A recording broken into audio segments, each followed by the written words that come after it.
കുറേ പേരുടെ കരിഞ്ഞ ജീവിതത്തിൻ്റെ മുമ്പിലാണ് നമ്മളിപ്പോൾ നിൽക്കുന്നത്. അതിനകത്തെ ശരിതെറ്റുകൾ ഇതിനെക്കുറിച്ചൊക്കെ ഇനിയും നമുക്ക് അന്വേഷിക്കണം. പല വിധത്തിലും പല തലത്തിലും അന്വേഷിച്ച ശേഷമേ എന്തുകൊണ്ടാണ് ഇങ്ങനെ സംഭവിച്ചത് എന്ന് നമുക്ക് പറയാൻ കഴിയും. പല ഊഹാപോഹങ്ങളും ഉണ്ടാവാം, അതൊന്നും നമുക്ക് വിശ്വസിക്കാൻ പറ്റില്ല. കൃത്യമായി ഇതിനെക്കുറിച്ച് പോലീസ് തലത്തിലും അതുപോലെ തന്നെ അഗ്നിശമന രംഗത്തു നിന്നും അതുപോലെ ഇലക്ട്രിക്കൽ ഇൻസ്പെക്ടറേറ്റ് ഇവരെല്ലാം വിദഗ്ധമായ പരിശോധന നടത്തിയിട്ടേ കൃത്യമായി ഈ ഒരു കാര്യത്തെക്കുറിച്ച് ഇതിൻ്റെ തുടക്കം എന്താണെന്ന് അറിയാൻ കഴിയും.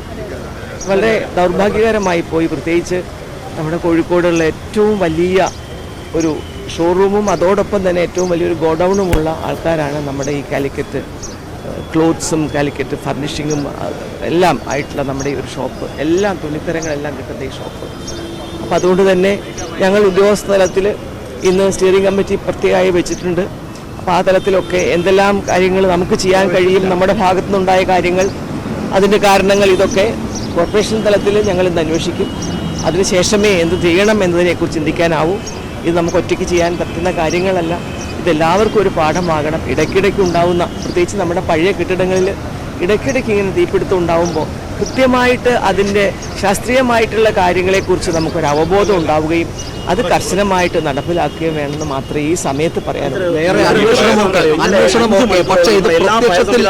വെറുതെ നിൽക്കേണ്ടി വരുന്നു, വെള്ളം അകത്തേക്ക് എത്തിക്കാൻ പറ്റുന്നില്ല. അതായത് കെട്ടിടത്തിന് ഒരു അഗ്നിശമന സുരക്ഷാ സംവിധാനം ഉണ്ടായിരുന്നില്ല എന്നുള്ളത് വ്യക്തമാണ്.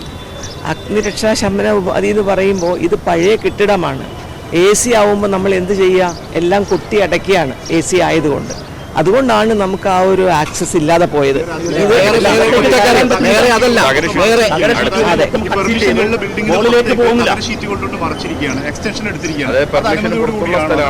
അത് ഞാൻ പരിശോധിച്ചിട്ട് പറയാം. അനുമതിയോട് കൂടിയാണോ എന്നത് ഇന്നത്തെ ഞാൻ പറഞ്ഞതുപോലെ ഇന്നത്തെ സ്റ്റിയറിംഗ് കമ്മിറ്റിയിലെ എല്ലാ ഉദ്യോഗസ്ഥന്മാരും ചേർന്ന് ഒറ്റ കാര്യം, അതായത് ഇവിടുന്ന് നേരെ മേളിലോട്ട് നോക്കിയാൽ അതായത് ഒരു ഷെയ്ഡാണ്. ആ ഷെയ്ഡ് പോലും അടച്ചു കെട്ടി അത് അവരുടെ ഗോഡൌണാക്കി മാറ്റിയിരിക്കുകയാണ്. അത് അവർക്ക് അനുമതി കൊടുത്തതല്ല. അത് ഇതൊരു ഷെയ്ഡാണ്, ഇതൊരു നടവഴിയാണ്. ഇവിടുന്ന് അങ്ങോട്ടേക്കുള്ള ഒരു നടവഴിയാണ്, വരാന്തയാണ്.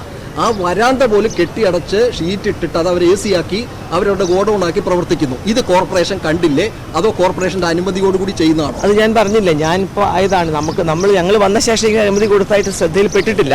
എന്തായാലും അത് പരിശോധിക്കും. അതുകൊണ്ട് ഞാൻ പറഞ്ഞത് ഉദ്യോഗസ്ഥലത്തിൽ ഒരു മീറ്റിംഗ് വിളിച്ച് ചേർത്ത് അവരോട് കൂടി ചോദിച്ചിട്ട് എന്താണ് ഇതിന്റെ കാരണം എന്നറിഞ്ഞ ശേഷമേ എനിക്ക് അതിനെക്കുറിച്ച് പ്രതികരിക്കാനായിട്ട്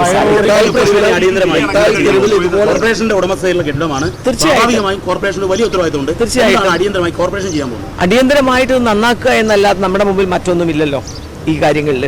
ഇതിപ്പോൾ ഈ കോലത്തിലായി നിങ്ങൾ എല്ലാവരും കാണുന്നുണ്ട്. അതുകൊണ്ട് നമ്മുടെ കെട്ടിടമാണ്, നമുക്കിത് ഇതേ രീതിയിൽ ഇടാൻ സാധിക്കില്ല. അതുകൊണ്ട് അതിനെക്കുറിച്ച് അന്വേഷിക്കുന്നതിന് മുൻപായിട്ട് ഇവിടെ തെളിവെടുപ്പും പഠനങ്ങളും ഒക്കെ നടന്ന ശേഷമേ നമുക്ക് എന്തെങ്കിലും ചെയ്യാൻ കഴിയും. ഫയർ ഓഡിറ്റിംഗ് ചെയ്യണം.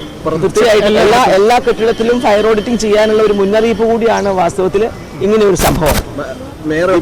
പ്രത്യക്ഷത്തിൽ ഇതുപോലൊക്കെ നടന്നിട്ടും കോർപ്പറേഷന്റെ ഉദ്യോഗസ്ഥരോ ആരും കണ്ടില്ല എന്ന് പറയുന്നത് എങ്ങനെയാണ്? ഇങ്ങനെ ഒരു സാധനം ഈ ഷെയ്ഡ് ഒക്കെ കെട്ടിമറിച്ച് ഇതുപോലെ പൂർണ്ണമായിട്ടും കെട്ടി അടച്ചിട്ട് കോർപ്പറേഷന്റെ ആൾക്കാർ ഇതുവരെയും ശ്രദ്ധയിൽപ്പെട്ടില്ല. അത്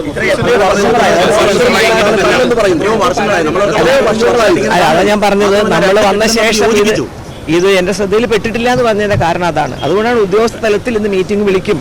എന്തുകൊണ്ടാണ് അങ്ങനെ സംഭവിച്ചത് എന്നതിന്റെ കാര്യങ്ങൾ ചോദിച്ച ശേഷം എനിക്ക് പറയാൻ പറ്റും. അല്ല, അതിനുണ്ടായ സാഹചര്യം എന്താ നമ്മൾ പരിശോധിക്കും. എന്തുകൊണ്ടായിരിക്കും അങ്ങനെ ഒരു വീഴ്ച ഇങ്ങനെ നിങ്ങൾ പറഞ്ഞതുപോലെ ക്ലിയറിംഗ് ആയി നിൽക്കുന്നുണ്ടെങ്കിൽ അതിന്റെ കാരണം അന്വേഷിക്കണം.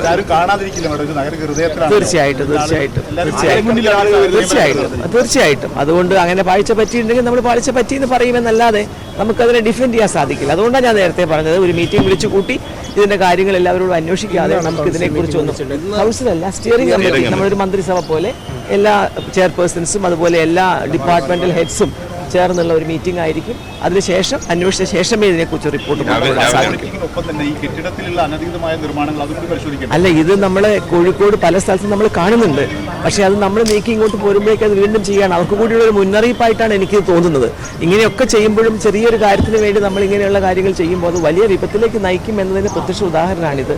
അതുകൊണ്ട് നിശ്ചയമായിട്ടും എല്ലാ ഷോപ്പുകാരെയും വിളിച്ചുകൂട്ടി അവരുടെ മുമ്പിലും ഇതുപോലെ ഈ ചർച്ച വെച്ചുകൊണ്ട് എന്താണ് നമുക്ക് ചെയ്യാൻ പറ്റുക, ഫയർ എക്സ്റ്റിങ്വിഷേഴ്സ് ചെറിയ ഷോപ്പുകളിൽ വെക്കുന്ന കാര്യം, ഇതൊക്കെ നമുക്ക് നന്നായിട്ട് ചർച്ച ചെയ്യുകയും അത് നടപ്പിലാക്കുന്നു എന്നുള്ള ഉറപ്പുവരുത്തുകയും ചെയ്യേണ്ട ഉത്തരവാദിത്തം വേറെ മിഠായി തെരുവിൽ തീപിടുത്തം ഉണ്ടായപ്പോൾ ഇതുപോലെ തന്നെ എല്ലാ കടകളിലും ഇതുപോലെ അനധികൃതമായി കെട്ടിയടച്ചിട്ടുള്ളത് ഒഴിവാക്കുമെന്ന് അന്ന് പറഞ്ഞതാണ്. ആ മിഠായി തെരുവിൽ അതുപോലെ അന്ന് മുഴുവൻ സ്ഥലങ്ങളിലും പോയി പരിശോധന. പക്ഷേ ഇപ്പോഴവിടെ കയറി നോക്കിയാലും ചെറിയ സ്പേസ് പോലും അവർ കെട്ടിയടച്ച് അവരുടെ കച്ചവട സ്ഥാപനമാക്കി മാറ്റിയിരിക്കുകയാണ്. അപ്പൊ ഇതൊക്കെ തീരുമാനമെടുക്കും, പക്ഷേ പിന്നീടൊന്നും നടക്കാറില്ല. അതാണ് ഇവിടെ സംഭവം. നമുക്ക് നോക്കാം, അത്രേ എനിക്ക് പറയാൻ പറ്റുള്ളൂ. നമ്മളിപ്പോൾ പല പ്രാവശ്യമായി കാര്യം ഇതിൽ നടപടി ഉണ്ടാവും. അതായത് ഈ ഉദ്യോഗസ്ഥ വീഴ്ച ഉണ്ടായി എന്നുള്ളത് പ്രകടമാണ്. ഇന്നലെ 5 മണിക്കൂർ ഞങ്ങളെല്ലാം നോക്കി നിന്നാണ്. കാരണം ഫയർ സംവിധാനം മൊത്തം വന്നു, എയർപോർട്ട് അതോറിറ്റിയിൽ നിന്ന് വന്നു. പക്ഷേ വെള്ളം ഉള്ളിലേക്ക് എത്തിക്കാൻ പറ്റുന്നില്ല, കാരണം കൺസീൽഡ് ആയിരുന്നു. എന്ന് മാത്രമല്ല മുകളിലേക്ക് കയറാൻ പറ്റുന്നില്ല, അത്തരം അവസ്ഥയായിരുന്നു. അപ്പോൾ ഉദ്യോഗസ്ഥ വീഴ്ചയുണ്ടായി, നടപടി ഉണ്ടാവും. ഉദ്യോഗസ്ഥ വീഴ്ചയുണ്ടെങ്കിൽ നിശ്ചയമായിട്ടും നടപടി ഉണ്ടാവുമല്ലോ, ഉണ്ടാവണമല്ലോ. ഉദ്യോഗസ്ഥർക്ക് മാത്രമായി ഇങ്ങനെ ഒരു തീരുമാനം എടുത്ത് കൊടുക്കാൻ പറ്റുമോ? അവരുടെ ജോലികൾ അവർ ചെയ്യണം എന്നുള്ളതാണല്ലോ അതിൻ്റെ വാസ്തവം. ഓരോരുത്തർ ചെയ്യേണ്ട ഉത്തരവാദിത്തം അവരവർ ചെയ്തിരിക്കണം. അതേ എനിക്ക് പറയാനുള്ളൂ ഇതിനെക്കുറിച്ച്.